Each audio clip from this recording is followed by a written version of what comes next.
And welcome back, guys. We are very excited to do a special episode in our NBA preview series. Today, we are going to be talking about which NBA teams or players, or hint, hint, executives, are under the most pressure to win this season. Got my two boys with me, and we're going to jump right into it. I'm going to ask my boy EG. We have the top three individuals or teams that are under the most pressure. Who do you think is under the most pressure to win this season coming? Actually, let's go starting off with number three. Who is number three for you? For me, I feel like number three is pretty much a team that is, you could say very much under pressure, but I'm going to say it's more of an organization itself.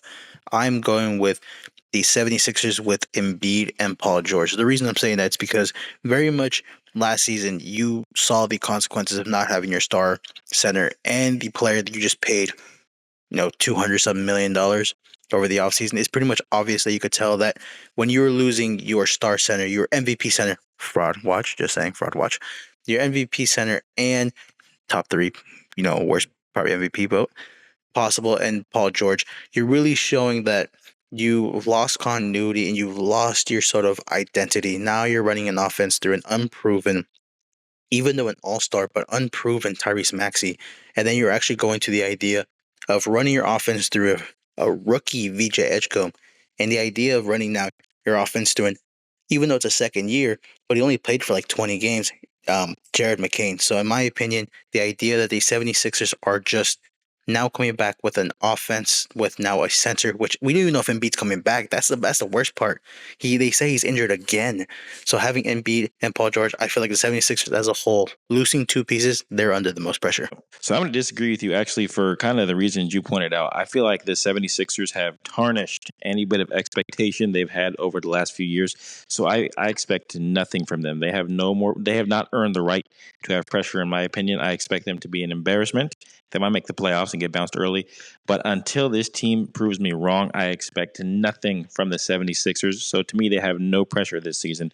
And then I'm going to kind of set this one up for my boy EG. So this next team, I'm going to kind of give you a spoiler. We're going to skip the order that we had previously. This next team, I think, is by far under the most pressure to win for two different reasons. That is the Houston Rockets and Kevin Durant. We can take this two different ways, and we're going to. So obviously there's the Houston aspect and there's the Kevin Durant aspect. The first question I'll ask you, you can obviously talk about why, but I think no player in the league needs to win a ring more before they retire than Kevin Durant, as long as it's not on the Golden State Warriors. He has to prove that he can win without the Warriors, right? And this is basically possibly his last chance. He has all the pieces around him. I think he's under the most pressure as a player to win this season. Would you agree with that? He's under the most pressure. And the reason why you could say he's under the most pressure, number one, clearly there's a Steph Curry Warriors aspect when it comes to this. This is the one thing that people don't realize. Him joining the Brooklyn Nets and joining Kyrie, then getting James Harden, that was supposed to be the best next big three. We're winning a championship. We're doing this. We're showing that we're not either a wingman to another great player, or in the case of James Harden, a flop in a way of not being able to produce or do anything in the playoffs in a sense of winning something. And once that whole thing imploded, all three, and it's such a weird thing that all three players they started to do a journey in a way, started to bounce around teams, do things that honestly superstars do when they're very old, but yet they're doing it now. So Kevin Durant at this point, being 37 years old, being at the age where basically they're paying you now is to guarantee a championship, to bring a championship. Paying you 50 odd million. And you think about it, you're paying a 37-year-old 50 odd million dollars. That is something that you are expecting a superstar, prime talent to come in. If Kevin Durant does not bring anything close to what he's been bringing for all these years, he is clearly going to feel the pressure. And I'll tell you something else. This is something that I didn't realize. Steven Adams earning $14 million. Dorian Finney-Smith is earning $12 million. Their center, Alperen Sengun's earning $33. But here's the biggest part. They lost their starting point guard. They lost Fred VanVleet. He's earning $24 million. So are you saying the Rockets are paying him to not play there? That's the thing. When you are injured, you have to get a league exemption in order to avoid that money. At this point, they haven't gotten it yet. That's how the Warriors were able to get Wiggins at one time when Clay was injured. They were able to avoid his salary to get another player. The issue is the league hasn't done that for the Rockets. So now at this point, you have $24 million in dead cap. That money is locked. That money is gone. At this point, if Kevin Durant wants to win a championship, you are putting a unproven non-shooter and Amen Thompson at point guard, who he was playing there until they realized he couldn't play make. So they shift him down to a shooting guard small forward. Or you're playing an unproven rookie that only played 10 minutes a game and literally played some of the worst basketball possible. So at this point, Kevin Durant, if you want to win a championship, and if Houston as a whole, you guys want to win a championship, you now have to deal with the situation where you have a 37-year-old superstar trying to do everything, not just pass now, not just shoot, rebound, do everything, while having an unproven player or basically a rookie run your offense from the point. Literally, I can't believe I'm saying this, but even though Houston was considered a favorite, there's so much stuff that could happen that honestly, I don't think they're a favorite anymore. They're at the point where they possibly now have to step back and have to see whether or not they could even compete. Because if they can compete with an actual rookie point guard, then bam, they're set. But if they can't fix that point, it's probably over, man. So a slight segue. I saw earlier this week after the Rockets, they played their first preseason game. And on Twitter, they showed Durant. He was like smiling in street clothes on the sideline. And the fans were like, oh, he's really happy in Houston. And I'm like, dude, he started out happy everywhere he's been recently. Like obviously the Warriors, and then it was Brooklyn, and then the Suns. Like I've heard so much about, oh, he's finally playing. He's comfortable with the team. This is the right fit for him. Like I've heard that so many times. So I don't want to hear that anymore. But I do think you're right. Like if there's any team that has a chance of imploding, it's going to be Houston this year. No, 100%. And I don't know if you guys realize that to the point where Houston is basically gone all in. And here's the kicker. Kevin Durant's on a 1-year deal. He hasn't re-signed. That's the one thing that's very scary for Houston at this point, is that you got a aging superstar. You're paying him all this money, and there's no guarantee, A, he's going to be good, and B, he's even going to come back to the team. So you put all these assets away for this player. If you don't win the championship this year and he leaves, you're not in a worse position than you were last year, and you have all this dead money. At my point, you have to win a championship now. Basically, this is now a purgatory. You're at this point. You're basically you've entered the unknown, and we'll see if Houston and KD get out of it. Yeah, and then the last thing I'm going to say about it is I think if like let's say Houston starts off slow, or like at the All-Star break they're like a 6-7 seed.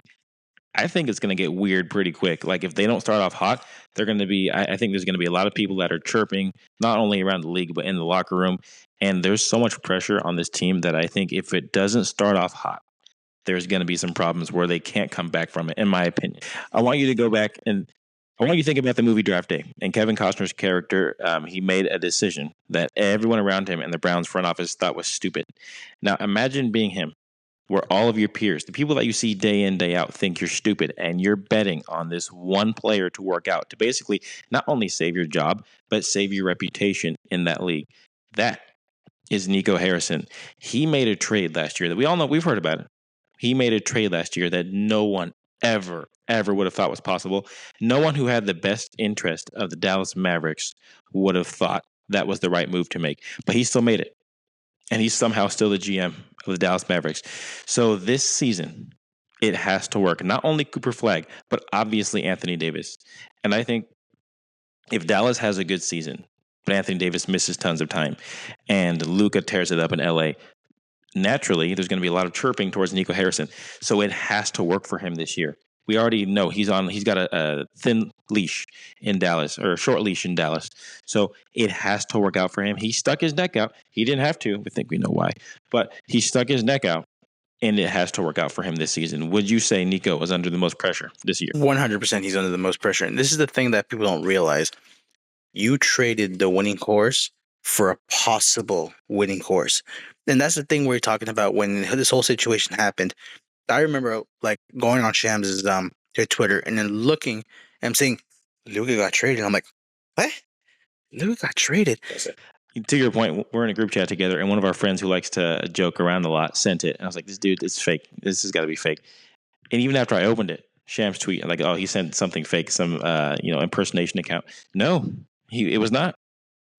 And that's the thing that people don't realize is that when you think something's a troll, you have to double check, you have to triple check like what's going on until you realize that, oh my god, it actually happened. And as a Lakers fan, you have no idea the excitement that came out, the yelling. I was like, that's it, that's the one.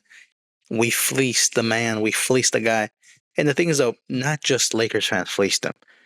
You don't realize the respawn that Mavericks fans had showing up with coffins, RIP Lucas.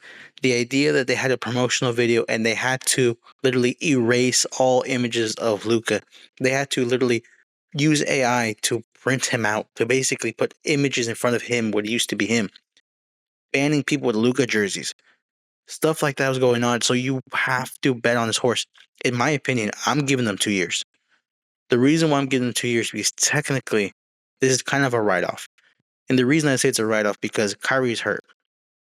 If I feel like this first year has to be a year where you have to look and see whether or not the system can work, whether or not Cooper Flag is actually a player willing to invest. Again, if the Great White Hope comes out to be a true superstar, clearly Nico Harrison had something to do with it. Clearly, Nico Harrison's looking at the future. The only issue is, can Cooper Flag work with AD? Can Cooper Flag work with Kyrie? And can the players around them actually develop and put an offensive masterpiece and defensive in order for them to challenge? And I'll put it this way as well. You're now in this situation. You're going up against a loaded Western Conference. I don't know how the Mavericks are going to do things, but all I'm going to say is you gave us Luka. I don't even care what happened, bro. You gave us Luka. Let me ask you this. So let's just say, for the sake of argument, that Cooper Flag, he's a good player. Maybe not a great player, but he's solid. But Anthony Davis is getting hurt. He's not really producing for the team. Does that alleviate the pressure from Nico Harrison, in your opinion? In a way, no, because you traded for AD. We did not trade for Luka. You traded for AD and you gave us Luka. That's the thing people don't understand is that people are saying, "Oh, if AD gets hurt, at least we have Coop. At least we have Coop." No, you could have realized you could have had Cooper Flag and Luka Doncic with Kyrie. You could have had that big three, but then you're relying on two unreliable players, injury-prone players, and a rookie that again, you could say as for the sake of the NBA, you hope he's great. Imagine the wars in Texas, Wemby versus Cooper. Like that could be a match made in heaven. Things of that nature. But if Cooper Flag does not develop, or you don't win a championship in this 2 to 3 years that Nico Harrison keeps saying, then what was the point? You realize you just traded away the best player. And I'll tell you this now. Luka Doncic, you could probably say it's his second or third year. He's been top 10, if not top 5. And a lot of people, top 3 best player in the league consecutively.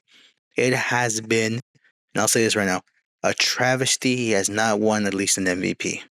Especially the year he dragged that Mavericks team that had no business going to the NBA Finals. He dragged them there. He should have won MVP that year. In my opinion, Nico Harrison, your days may be numbered. Oh, I think the minute it doesn't go right, he's going to get fired, whether that's this year or 3 years from now.